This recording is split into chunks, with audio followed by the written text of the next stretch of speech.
My name is Jordan Smith, and I'm going to inform you about the death penalty.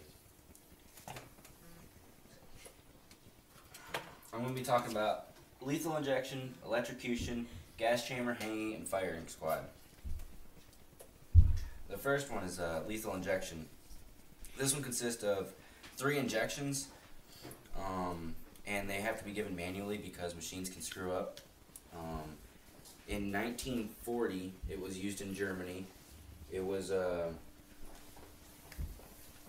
but it came to the United States in 1982, and that's the first time we used it as capital punishment.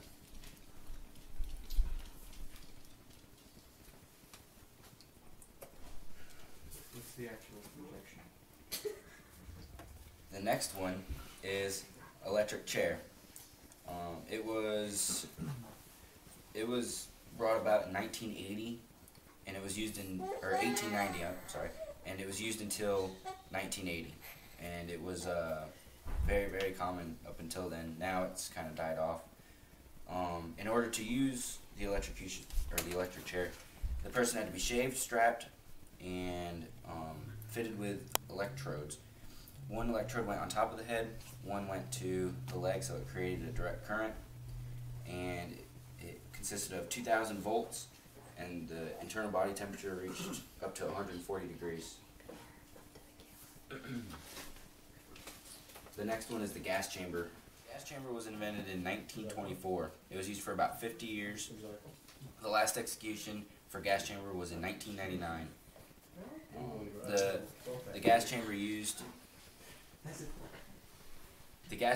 same gas that was used in the Holocaust, and in order to be executed, the prisoner was strapped, and then the executioner stood on the outside of the machine and pulled a lever, and it released the gases.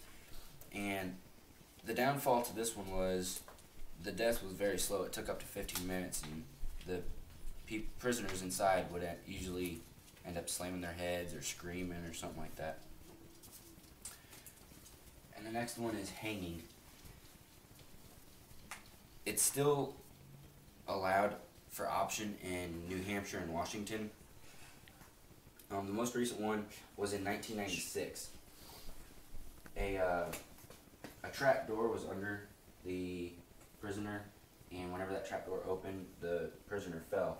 But if the rope was too short, it didn't break the neck, which caused a painful strangle. And then if it was too long, it was possible that the prisoner could have been decapitated. My last one is firing squad. We've only done 2 in the U.S. in recent years, but it dates back as far as firearms have been around. In order for the firing squad to be used, it was 5 sharpshooters, and each of them had a bullet, but one had a blank round, and they would all shoot, so there was a 20% chance that you didn't kill the person, so there was kind of a up to that. But the downfall is that many times the bullets from the guns didn't kill the person, so they would have to do it again, and sometimes again. And that's my presentation.